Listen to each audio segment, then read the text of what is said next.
Ada yang ingin didiskusikan sebelum saya bahas satu persatu? Silakan Bapak Ibu, kalau ada pertanyaan.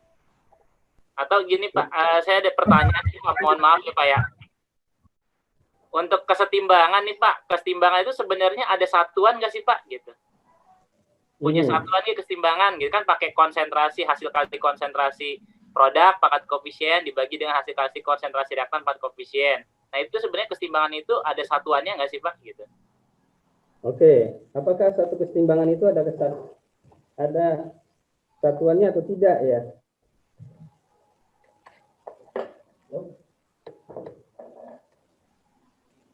Ya, contohnya apa reaksinya? Reaksi kesetimbangan ya H2O menjadi OH minus dan H plus gitu ya gampangan ya.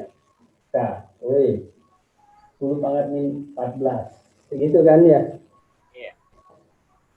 Maka nilai KW adalah OH minus, konsentrasi OH minus, tadi konsentrasi H plus. Kalau seandainya ada satuan berarti molar kuadrat dong ya di sini. 10 pangkat min 14 molar kuadrat. Iya ya? Ya kan? Iya, betul. Atau kalau seandainya mau H2O-nya dimasukin juga sebagai H2O-nya molar gitu kan. Nah, di dalam pernyataan kesetimbangan ini sebetulnya ya kita akan bahas ya bahwa konsentrasi dari OH min ini ya, yang terjadi perubahan dibandingkan dengan keadaan standarnya dan keadaan standar. Jadi pernyataan kesetimbangan yang ada di sini adalah konsentrasi pada keadaan setimbangnya dibagi pada keadaan standarnya. Jadi harusnya ada bentuk konsentrasi standar. Jadi nilai OH min ini adalah OH min pada saat setimbang, OH min pada saat standar. Begitu pula H plusnya pada saat setimbangnya, H plus pada saat standarnya. Jadi sebetulnya konsentrasi dibagi konsentrasi adalah habis kan? Jadi nilai konstanta kesetimbangan itu ya 14 sebuah angka gitu ya. Jadi bukan berupa satuan gitu.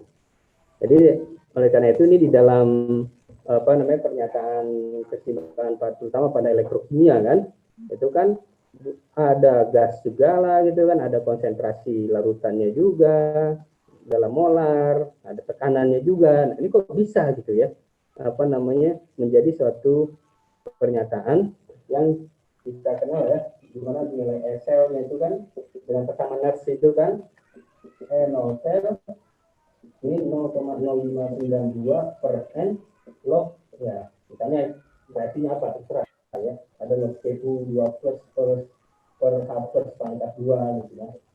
Misal ini contoh saja ya. Nah ini kok bisa begini gitu kan?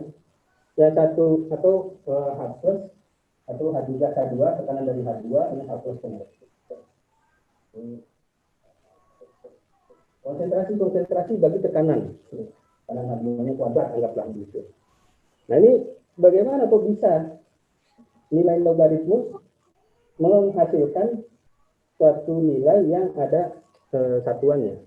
Jadi kalau kita bahas ya, nanti babnya sebenarnya ini kalau mau bahas lebih detailnya itu bab tentang di termodinamika. Saya bisa menurunkan, saya akan turunkan rumusnya. Kenapa nilai konstanta keseimbangan itu selalu nilai yang tertentu, bukan nilai yang memiliki satuan. Ya. Jadi kita akan kalau ada kesempatan ya kita akan bahas di bab tentang termodinamika. Ya. Ini ada bahasannya. Jadi intinya selama ini kalau misalnya ada guru atau siapapun yang mengatakan ketetapan kesetimbangan ada satuan, itu berarti termasuk miskonsepsi gitu ya Pak ya? Iya, termasuk. Ya. Dibandingkan. Oke Pak, baik Pak, ini ada beberapa pertanyaan Pak, baru banyak nih muncul pertanyaan-pertanyaan nih Pak. Saya bacakan aja nih dari Pak Abil Malik. Ya, saya mau tanya Pak Agus terkait penurunan titik beku dalam contohnya untuk menurunkan titik beku es batu dalam praktikum ditambahkan garam agar es batu tidak mencair. Tapi fenomena lain di negara barat apabila datang badai salju, ya mana tadi nih? Apabila datang badai salju untuk membersihkan es salju yang menebal dengan menambahkan garam untuk mencairkan es salju. Ya, itu sama sekali fenomena yang tidak bertentangan. Malah memang begitulah kenyataannya harus dihadapi. Jadi kan sudah kita ini ya terkait dengan titik beku ya. Jadi kan sifat koligatif ya, salah satunya adalah dengan menambahkan garam di dalam air, ya, maka titik bekunya menjadi gimana Pak? Lebih rendah ya. Bahkan yang paling rendah itu sampai minus 18 ya. Bisa ya. Dan konsentrasi berapa persen? 40% tuh ya. Sampai minus 18. Ya bisa dikatakan menurun ya titik bekunya. Jadi airnya akan membeku pada suhu minus 18 Pak, dengan konsentrasi garam tertentu. Betul. Nah di negara maju, negara maju maksud saya salah. Di negara yang memiliki 4 musim, gitu, ketika musim dingin, kenapa kita lemparin garam supaya air mencair? Iya, karena dengan dilempari garam kan, titik bekunya kan sangat minus tuh, anggaplah minus 10 lah kan. Sementara suhu air itu sendiri kan, ketika ingin bekunya kan pasti butuh suhu minus 15 atau minus 10 tersebut, sehingga dia dalam keadaan cair airnya dan tidak membuat licin jalanan. Gitu. Jadi sesuatu yang nggak bertentangan. Jadi kita turunkan titik beku airnya agar air itu nggak membeku gitu kan Pak. Karena pada suhu di luar itu ya, misalnya di Eropa atau di Amerika Utara itu kan bisa jadi suhu ruangannya itu minus 5 gitu kan. Nah, air kan membeku. Ditambahkan garam dengan konsentrasi tertentu, titik bekunya jadi minus 10. Kira-kira air yang minus 5 tadi gimana? Jadi mencair. Mencair. Nah, jadi mencair ya, jadi aman kan kita naik mobil nggak licin jadinya. Begitu Pak. Gimana Pak Abil Malik? Apa sudah puas dengan jawabannya? Silakan. Pak Abil Malik. Pak Abil Malik mau menanggapi atau sudah puas dengan jawabannya? Oke. Nggak ada. Ya nggak ada sanggahan ya udah berarti kita lanjut Pak. Ada pertanyaan lagi Pak dari Pak Afro. Maaf Pak, tadi kurang dengar. Kalau yang atom tadi untuk elektron terakhir dan elektron terluar bedanya apa ketika dikaitkan dengan azas Aufbau? Oke. Perbedaan elektron terluar dan elektron terakhir Pak. Oke, kita akan bahas sini ya. Dengar nggak suara saya? Iya, kedengaran. Dengaran Pak. Oke, nah kita langsung aja bahas tentang struktur atom dan konfigurasi elektron. Ini saya akan bahas secara tuntas, mudah-mudahan bisa menjawab. Ya. Jadi dalam ilmu kimia ini kan kita ingin mengetahui di awal ya, mengapa sih suatu materi memiliki fenomena atau sifat fisika dan sifat kimia tertentu. Sebagai contoh, ada zat yang mudah terbakar, zat yang mudah bereaksi warnanya merah, putih, jingga dan sebagainya, zat yang keras sekali, intan dan sebagainya. Orang kan ingin mengetahui kenapa ini bisa terjadi. Wah, ini bahasannya panjang sekali nih. Cerita kronologi tentang teori atom. Nah, mulai dari zaman kuno sampai zaman modern itu Bapak Ibu kalau bisa menceritakan tuh enak sekali tuh. Ya. Tapi ceritanya juga ini logis gitu. Kenapa misalnya Dalton melakukan postulat demikian? Dari apa latar belakang dia mengatakan itu? Kemudian kenapa J.J. Thomson melakukan percobaan sinar katoda? Pernyataan apa yang ingin dianggah kepada Dalton atau ingin dikuatkan atau gimana? Kemudian Millikan melakukan percobaan itu untuk apa? Kemudian berikutnya Lee Rutherford melakukan percobaan penembakan lempeng emas. Begitu pula Bohr melakukan percobaan tentang emisi gas hidrogen. Dan berikutnya De Broglie sampai Schrödinger ini. Ya, sampai Schrödinger ini mau ngapain sih dia? Gitu kan. Nah, sebenarnya ingin membahas tentang sifat dari atom itu sendiri. Gimana sih atom itu perilakunya? Sampai kesimpulan terakhirnya bahwa elektron yang ada dalam atom itu memiliki suatu sifat yang kita kenal dualisme partikel dan gelombang.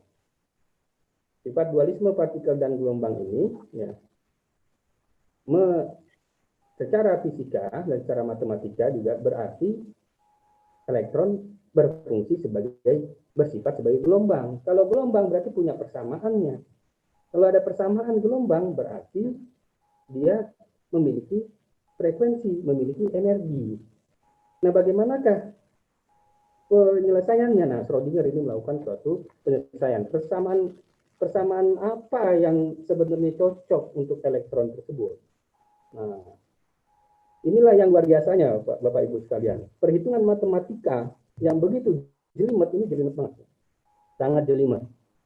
Karena terus terang saya sendiri menurunkan persamaan ini waktu saya S2 di Berlin. Itu bukunya setebal ini Pak, 1000 halaman. Itu persamaan semua tuh. Dan kita kuliah itu melihat profesor saya itu menurunkan persamaan ini dan mengoreksi apakah penurunan persamaannya dia itu benar atau tidak. Jadi kita cek sekalian melalui bukunya dia juga gitu. Waduh, jelimet sekali. Dan luar biasanya bahwa persamaan Schrödinger ini bisa menjelaskan tentang fenomena sifat fisika dan sifat kimia senyawa kimia. Yang nanti akan kenal ya teori-teori yang banyak menjelaskan sifat kemagnetan, daya hantar listrik, sifat warna-warni dari satu senyawa kimia, apalagi kekerasannya, tentu juga reaktivitasnya yang paling penting. Ya, mungkin kenapa Bapak Ibu mungkin pernah ditanya ya.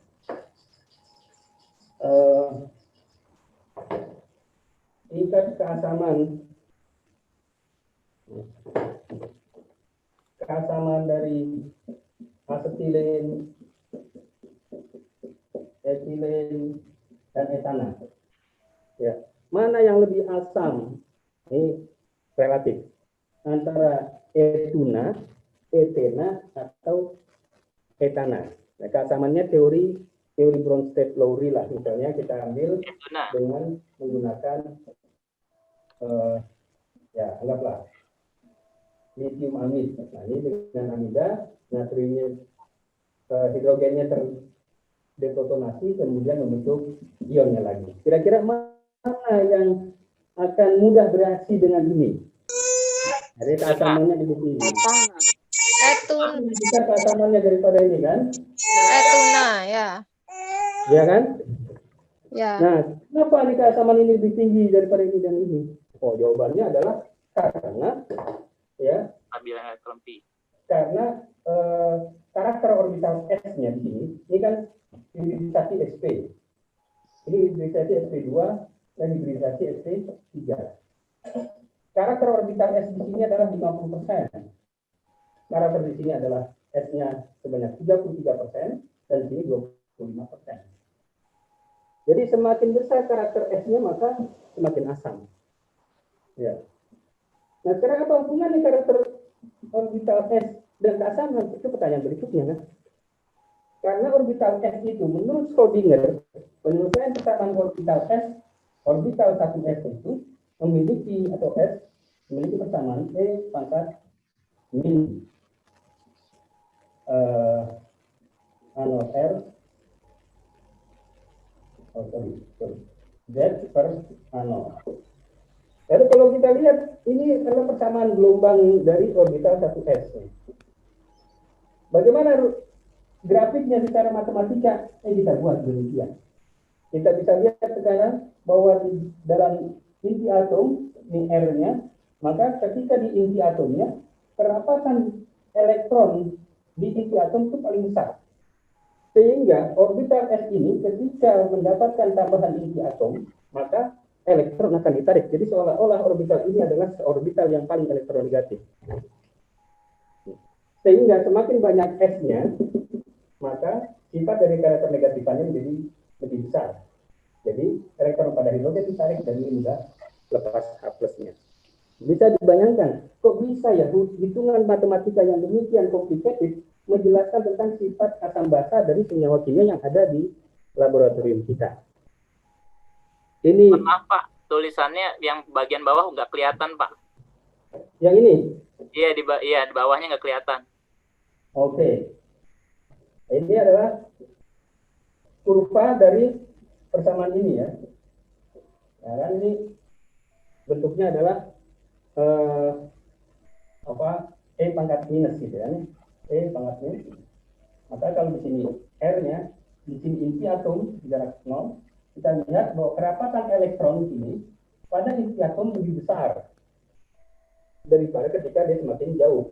Oleh karena itu dengan cara 3 dimensi, orbital 1s itu digambarkan dalam bentuk seperti bola. Di mana semakin dekat dengan inti kerapatannya semakin besar. Oleh karena itu semakin banyak orbital S-nya, berarti elektronnya itu akan lebih suka di inti. Ya kan? Lebih menyukai di inti. Jadi seolah-olah orbital S ini sebagai orbital penarik elektron. Ya.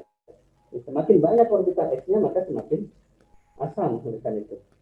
Karena kita lihat seolah-olah dia sebagai atom yang memiliki keelektronegativan lebih besar. Ya. Dari mana dapatnya? Dari hitungan kesamaan Schrödinger ini. Nah itu ya. Jadi Mohon maaf Pak, mau izin untuk screenshot paling Pak. Oke. Mungkin Bapak Ibu bisa screenshot. Ya. Jadi demikianlah ya. Ini cerita panjang ya, Ibu harus bisa dikatakan dibaca-baca lagi tentang bagaimana kok bisa sampai ya bahwa atom itu perilakunya sebagai fungsi gelombang dan partikel ya. Yang di awalnya zaman kuno tentang 4 unsur air, udara, api dan tanah itu kan satu pemikiran manusia yang gradual itu, Pak. Dari yang begitu kunonya sampai modern dan yang saya selalu tekankan bagaimana setiap aktivitas yang dilakukan oleh para ilmuwan tersebut itu kita harus tahu alasannya. Kenapa misalnya Rutherford melakukan percobaannya kok lempeng emas dan kenapa emas yang dipilih? Gitu. Kenapa kok nembakinya pakai sinar alfa dan kenapa hasilnya demikian? Nah, itu harus duduk semuanya. Begitu pula siapa namanya Millikan melakukan percobaan tetes minyak gitu kan. Kenapa dia pakai tetes minyak? Kenapa pakai lempeng yang diberikan tegangan, muatan dan seterusnya? Dan apa hasilnya? Nah, ini kalau seandainya kita bisa menjelaskan itu secara kronologis dan logis, gitu, maka ini akan menarik gitu, dan mempelajari kimia itu jadi enak. Oke, nah inilah hasil dari penyelesaian persamaan Schrödinger. Nah ini sampai ke sini itu panjang banget ceritanya. Ya. Sampai bagaimana penyelesaian persamaan Schrödinger. Nah ini persamaan Schrödinger ini hebatnya dia, ya pada koordinat kartesian. Jadi mungkin pernah dengar ya koordinat kartesiannya ini. Yang apa tuh koordinat kartesian? Berarti elektron itu posisinya dilambangkan dengan x, y, z. Maka nanti ya hasilnya ini kita akan dapatkan suatu persamaan bahwa fungsi gelombangnya akan sama dengan sin kx. Ya. Nah, bagaimana persamaan itu bisa menjadi real? Nah, maka sin kx-nya harus sama dengan 0. Ini saya pikir ini akan panjang kalau saya cerita dari penurunannya. Langsung aja bahwa supaya sama dengan 0 maka n kali v. Nah, oleh karena itu nilai n-nya itu harus 1, 2, 3 dan seterusnya. Boleh nggak 0 untuk persamaan ini? Untuk yang di sini bolehkah 0? Ya. Bolehkah n-nya ini 0? Nggak boleh. Tidak boleh. Kenapa tidak boleh? Karena kalau n itu nggak ada apa-apa. Iya, nggak ada apa-apa kosong.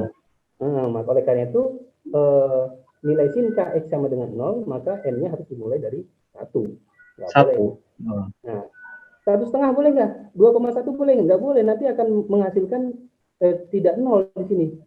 Jadi nilai ini merupakan satu syarat, syarat batas supaya persamaan itu menjadi real dan bisa diselesaikan. Karena kalau seandainya angkanya 0,5, 1,33, 2,7, 3,6 yang bukan bilangan bulat, ini tidak bisa diselesaikan. Oleh karena itu, nah nilai n ini dikenal dengan bilangan kuantum utama. Bilangan kuantum utama ini melibatkan energi jadinya. Jadi semakin tinggi nilai n-nya, maka energinya semakin besar. Nah, di mana nilai energinya nanti sangat tergantung pada nilai n-nya, n kuadrat kali h kuadrat per 8 m kuadrat l kuadratnya, ke jaraknya. Ini kalau mau ditulisin bahwa nilai E buat energi orbital ke 1, ke 2, ke 3-nya sama dengan ya n kuadrat kali pi kuadrat itu. Maaf, h kuadrat. Oke. H kuadrat per 8 m jaraknya L kuadrat. Nah ini sehingga semakin besar nilai n-nya, maka energinya akan semakin tinggi. Kemudian, nah Schrödinger melakukan suatu modifikasi persamaan koordinat kartesiannya ini, ya diubah ke bentuk persamaan koordinat polar. Ketika persamaan koordinat polar, nah ini persamaannya lebih jelimet lagi, Bapak Ibu ini saya nggak tulisin aja, saya cuma menjelaskan secara general aja di sini ya. Dari koordinat polar ini ada variabelnya bukan x, y, z lagi, tapi jaraknya r, sudut theta, ya sudut yang di bidang bolanya, dan sudut yang vertikalnya, kalau ini horizontal, yang vertikalnya sudut omega. Nah, dari koordinat polar ini, Schrödinger memisahkan yang radial, persamaannya ada lagi yang sudut ini terhadap horizontal dan maupun vertikalnya persamaan anguler. Jadi ada dua istilah, persamaan radial dan persamaan anguler. Nah, dari persamaan radial ini, Schrödinger mendapatkan adanya suatu konstanta baru yang nilainya, persamaan ini akan menjadi real manakala ada syarat seperti ini. Ini sama, ya. Ini syaratnya demikian pada persamaan pertama. Persamaan kedua syaratnya begini. Nah, kita kan bisa selesaikan dari N1, 2, 3 yang ada di sini, kita masukin aja. Kalau N-nya 1, kira-kira L-nya berapa? Ini berarti, salah nih ya. Ketika N-nya 1, maka L-nya harus sama dengan, ini ada kesalahan penulisan. Oke. N sama dengan 1, L-nya sama dengan 0 saja gitu ya.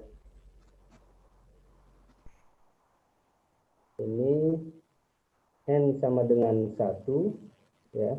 Maka L-nya sama dengan 0 saja bolehnya kan. Ketika N sama dengan 2, ini saya coret nih, salah ini. Oke. Ketika N sama dengan 2, maka nilai L yang mungkin adalah 0 dan 1. L sama dengan N sama dengan 3, yang mungkin adalah L-nya 0, 1, dan 2. Terus begitu terus. Nah, inilah persyaratan bahwa nilai N, nilai L itu dari 0, 1, 2, dan sampai N-1. Ini untuk persamaan radial. Ya. Kemudian persamaan angulernya ada lagi. Persyaratannya yaitu bahwa nilai konstanta ml kuadrat ini, bilangan kuantum magnetiknya, ml kuadratnya, lebih kecil daripada L kali L plus 1. Nah, kalau ini kan ada L-nya bisa 0, bisa 1, bisa 2, dan seterusnya. Kalau L-nya 0 berapa? Oh, ml-nya juga 0. L-nya 1, kemungkinan ml-nya plus minus 1. L-nya 2, kemungkinan ml-nya plus minus 2, dan seterusnya. Sehingga kita bisa dapatkan di sini ya, bahwa persamaan tersebut memiliki nilai N, L, dan M. Ya. Jadi kita bisa lihat di sini, ketika N-nya sama dengan 1, maka nilai L yang mungkin adalah 0. Ketika L-nya sama dengan 0, nilai M, L yang mungkin adalah 0. Maka di sini kita kenal, untuk orbital tersebut, kita kenal dengan 1S. 1 ini adalah merujuk kepada N-nya, S ini menuju kepada nilai L-nya. Di mana L sama dengan 0 adalah S, L sama dengan 1P, L sama dengan 2D, dan L sama dengan 3F. Oke. Ini bukan gitu ya, maksud saya begitu. Nah, kalau N-nya sama dengan 2, berarti nilai L-nya bisa 0, bisa 1. ML-nya 0, berarti 0. Ketika L-nya 1, maka ML-nya bisa min 1, bisa 0, bisa 1. Maka ini kita kenal dengan 2S, dan ini kita kenal dengan 2P. Jika N sama dengan 3, maka L-nya bisa 1, 0, 2, 0, 1, 2. Ini 0, ini 1, 0, plus 1, ini 2, ini 1, 0, plus 1, plus 2, dan seterusnya. Maka kita kenal itu 3S, 3P, dan ini 3B. Dan seterusnya untuk 4 dan seterusnya. Oleh karena itu, bisa kita jawab kan, mengapa orbital 1P itu tidak ada? Orbital 1P itu kenapa tidak ada? Karena memang, ya, pada kasus ini, nilai N1, tidak kita jumpai ada N yang sama dengan 1. Karena dia tidak akan menjadi real persamaannya di sini. Karena syarat dari N sama dengan 1, nilai L-nya 0 ya. Tadi saya udah tulis ya. Nah, kenapa 2D nggak ada? Karena pada N sama dengan 2, nilai L yang sama dengan 2 ini tidak ada. Kalau ada nggak bisa. Tidak menyelesaikan persamaan Schrödinger di koordinat polarnya. Begitu. Oke, nah sehingga, nah ini nggak usah dihafal juga Bu ya, Pak ya. Nah ini persamaan Schrödinger itu membuat dari nilai Ln, Lm itu bagaimana bentuknya. Ya, ini persamaannya udah jelimet banget ini. Ya, oke. Ini yang saya tuliskan tadi ya, persamaan 1S-nya demikian. Ini persamaan 3S, 3P, 3D, ya, panjang jelimet banget. Nah ini langsung aja deh. Orang matematika langsung membuat persamaan tadi itu bagaimana bentuknya. Oleh karena itu orbital 1S demikian, 2S bentuknya bulat, kemudian 2P, ya, 2. Nah, kalau saya gambarkan orbital 2P, ini PX ya, kemudian orbital PZ-nya, kemudian orbital PY-nya. Nah ini kalau kita lihat, nah demikian nih. Ini orbital 2P. Kalau mau tambahin lagi orbital yang lain, 3DZ kuadratnya, DXY, dan seterusnya. Jadi orbital-orbital ini dibuat berdasarkan hasil perhitungan persamaan Schrödinger, Bapak Ibu. Jadi bukan dilihat di laboratorium pakai mikroskop, nggak ada. Nggak pernah kita lihat. Jadi persamaan gelombangnya ini demikian. Ya. Nah, kemudian bagaimana Schrödinger ini melakukan perhitungan dengan atom berelektron tunggal. Jadi cuman atom atau ion yang berelektron tunggal. Siapa saja? Kira-kira hidrogen, oke. Apakah cuman hidrogen doang? He+. Tidak, ya. Helium plus, lithium 2 plus, apa lagi? Uranium 91 plus juga termasuk atom dengan elektron tunggal. Nah, itulah yang diselesaikan oleh persamaan Schrödinger dengan menggunakan energinya demikian. 1S, 2S, 2P energi sama, 3 juga sama energinya. Nah, kemudian dengan ketika ada elektron lebih dari 1, misalnya helium ada 2, lithium ada 3, dan seterusnya, maka persamaan Schrödinger tidak bisa lagi untuk menyelesaikan perhitungannya. Nah, perlu pendekatan-pendekatan yang banyak. Nah, sehingga dengan adanya pendekatan tersebut, ya kita di dalam kuantum sudah dibahas pula, baru dah elektron atom berelektron banyak ini 1S, 2S, 2P, dan seterusnya ini merupakan bentuk energi dari atom berelektron lebih dari 1. Nah, kita sudah tahu demikian, bagaimana penataannya sekarang. Penataan elektron pada orbital ini memiliki atau ada 3 aturan, ya, atau yang dikenal dengan adanya asas Aufbau atau aturan Aufbau. Yang pertama adalah aturan energi, ya, bahwa elektron akan cenderung menempati energi yang lebih rendah terlebih dahulu. Jadi kita harus hitung tuh bagaimana energinya. Nah, oh ternyata 1S lebih rendah dari 2S dan seterusnya. Kita udah tahu kan tadi bahwa 1S lebih rendah daripada 2S terus dan seterusnya. Oh di sini ada 4S, 3D dan seterusnya. Nah ini untuk atom hidrogen ya yang dihitung oleh Schrödinger. Nah nanti ketika atomnya lain lagi, nah itu perlu ada aturan lain lagi dalam proses perhitungan energi dari orbital-orbitalnya. Ada yang mungkin terkenal yaitu aturan Slater, Slater Rule. Nah itu dalam Slater Rule nanti dihitung lagi bagaimana keadaan energi dari orbital-orbitalnya. Sehingga pengisian elektron tetap harus berprinsip ini, bahwa elektron akan cenderung mengisi pada orbital dengan energi yang rendah terlebih dahulu. Ini suatu aturan yang sangat logis ya, sangat logis sekali. Ya udah keduluan aja, karena sebenarnya saya juga pengen mengatakan itu juga. Karena memang harus begitu. Dalam keadaan dasar, ya elektron akan mengisi orbital lebih rendah terlebih dahulu. Kemudian yang berikutnya ada asas larangan Pauli. Nah ini juga sangat penting. Bahwa perhitungannya juga complicated juga, namun dijelaskan secara sederhana aja. Tidak boleh ada dua elektron memiliki tempat bilangan kuantum yang sama. Artinya apa?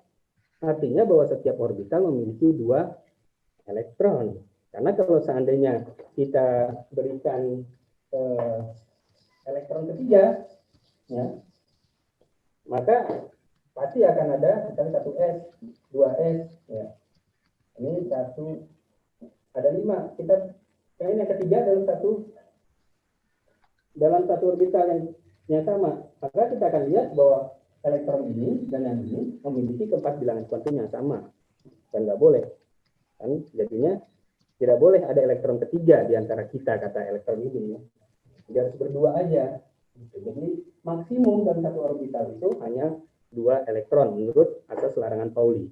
Kemudian yang ketiga dalam kaidah Hund, jika elektron masuk ke dalam orbital yang pada kulit yang sama dengan energi yang sama atau degenerate, ya, degenerate sebagai contoh orbital P, orbital D, orbital F, maka, nah ini kalau definisi di buku-buku itu kan mengisi orbital satu persatu dengan arah spin yang sama sebelum dapat berpasangan. Sebetulnya kaidah Hund ini, ya, di dalam perhitungannya adalah bahwa elektron akan mengisi pada keadaan dasar dengan spin yang maksimal, dengan total spin yang maksimal. Jadi kalau saya ada 2 elektron di dalam orbital P, maka mengisinya yang sebelah kiri, yang mana yang benar di antara keempat ini, Bapak Ibu? Yang kiri. Semuanya benar. Yang sebelah kiri atau kanan atau tengah atau Semuanya benar. Semuanya benar. semuanya benar? Kok berubah kok? Ya, Semuanya benar. semuanya benar. Hmm. Karena ini tidak menyalahi aturan apapun. Ya, aturan Aufbau juga memang udah energinya sama, kok dia mau menempati yang energinya sama terserah. Ya mau yang kiri kayak kanan depan atau sebelah atau tengah. Ya. Kemudian apakah ke atas dulu atau ke bawah dulu? Yang tidak masalah karena spin maksimumnya sama. Ya. Ketika ke atas dua-duanya, yaitu adalah plus tengah semua. Terus ketika ke bawah, dua-duanya ya kita mandangnya ke bawah. Coba kalau misalnya kita balik, dia ke atas juga kan? Iya. Ya. Jadi sebetulnya sama saja. Mau ke bawah dulu, mau ke atas dulu, berarti ke 4 konfigurasi yang mungkin ini, ya, atau 6 sebenarnya bisa lagi ya. Jadi boleh-boleh aja.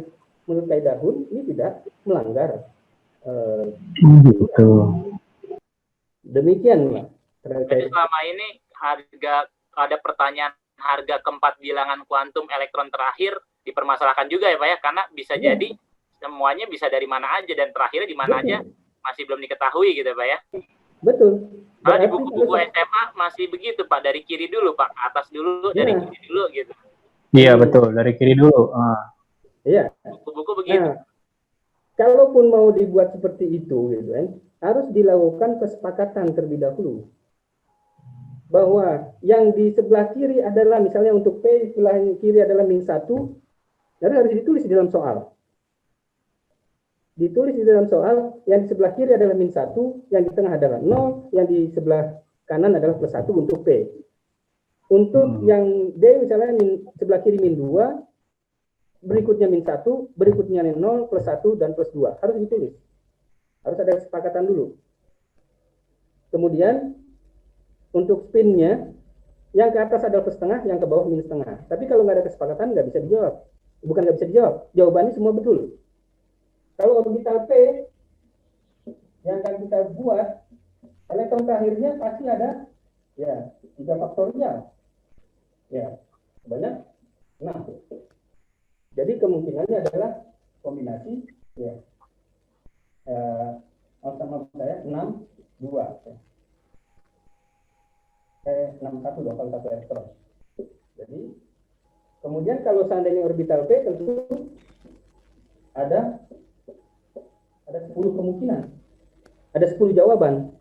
Kalau orbital P ada 6 jawaban, orbital D ada 10 jawaban. Gitu.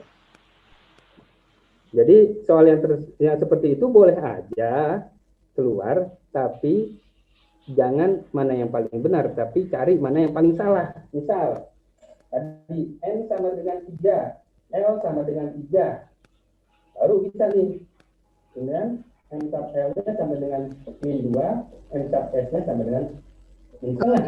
Kelihatan Pak tulisannya. Nggak kelihatan? Yang di bawah aja. Sebentar, saya perlu cek ke gambar saya ya. Iya, kalau di atas tadi kelihatan, baris yang terakhir tadi yang nggak kelihatan. Makasih Pak. Ya, bentar ya. Oh, kurang sini ya berarti ya. Ya, itu Pak. Oke. Makasih Pak. Ya. Jadi N sama dengan 3, L sama dengan 3, M sub L sama dengan min 2, M sub S sama dengan min setengah. Nah ini jelas. Kalau begini baru kalau ditanya mana yang salah, jelas. Ini salah, nggak mungkin. Oke? Atau oke. L sama dengan 2, M sub L-nya sama dengan min 3. Salah. Baru ini salah. Tapi kalau masih oke, min 2 plus 2, min 1, 0, dan plus 1, ya masih oke, masih benar. Jadi ada 10 kemungkinan jawaban. Ada untuk orbital D. Untuk orbital P ada 6 kemungkinan jawaban. Jadi jangan disalahkan yang jawab yang lain. Nah, kalau sana disalahkan berarti ya itulah kesalahan konsep yang ada di kimia. Salah satunya yang saya amati. Oke, demikian Pak ini menjawab saya. Ya, silakan tadi Ibu atau Bapak nih, mohon maaf tadi Afro. Sudah jelas bedanya apakah elektron terakhir dan elektron terluar? Oh, elektron terakhir dan elektron keluar. Oke. Oh iya, Oke. Nah, sebetulnya ya istilah elektron terluar itu sendiri bukan terkait posisi ya. Tapi terkait energi. Ya. Mana energi yang lebih tinggi, itu yang akan mudah lepas. Energi yang lebih rendah tentu butuh energi ionisasi lebih besar. Begitu, konsepnya begitu. Jadi misalnya ada atom, ini intinya punya, anggaplah penggambaran seperti ini sebenarnya juga nggak tepat. Karena ini ada penggambaran tata surya, ini kan penggambaran posisi. Posisi ini lebih dekat dengan ini. Karena sebenarnya terkait dengan energi yang lebih rendah. Dan juga demikian. Akan menjadi permasalahan ketika kita mengatakan pada senyawa di logam transisi itu kan kita akan dapatkan konfigurasi AR 4S2 3D N gitu ya. Iya enggak? 4S2 3D N. Ini misalnya Fe3 plus tadi kan, Fe3 plus. Fe dulu, Fe 4S2 3D 6. Oke. Kemudian ketika Fe3 plus menjadi AR 4S0 3D 5. Ya, S3 plus 4S0 3D5. Kok kenapa S dulu yang lebih keluar daripada D? Harusnya kan 4S2 3D3. Ya, 4S2 3D3, harusnya 3 elektron dari D dulu. Kalau seandainya dia lebih tinggi energinya. Apakah begini energinya? Demikian penataannya. 4S2 3D6. Kalau seandainya 4S2 ini lebih rendah energinya, tentu dia yang keluar belakangan, yang depannya dulu. Oh, dikatakan, oh karena di sini nilai-nilainya 4. Berarti dia harusnya ya kulit terluar terlebih dahulu. Begitu kan kita ini kan? Ini berarti memandang posisi. Kalau elektron dipandang posisi, oh karena posisi dia lebih terluar. Jadi dia keluar lebih dahulu. Tapi energinya mana yang lebih besar? Untuk energi ionisasi atau elektron terionisasi tentu terkait dengan energinya. Nah, ini ada proses perhitungan yang kita belum masukkan. Ya. Kemudian ini ada artikelnya tersendiri membahas hal ini. Ya. Nanti saya bisa kirimkan ya artikel bagaimana penataan elektron yang betul untuk boleh Pak, dikirim Pak. logam transisi. Ya, jadi memang ya ini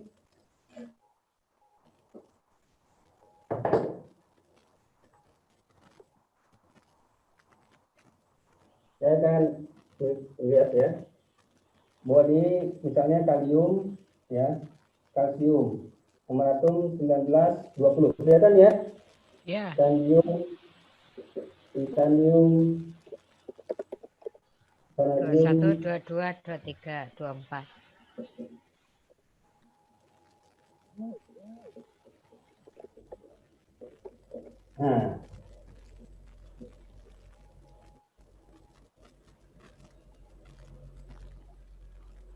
Nah, orbital S itu sendiri, S, ini memiliki semakin besar energinya, 4S.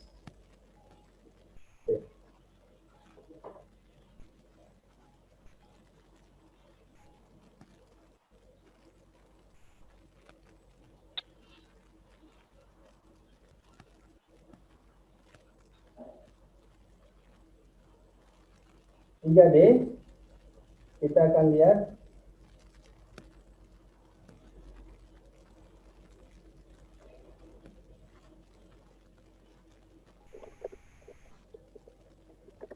ya.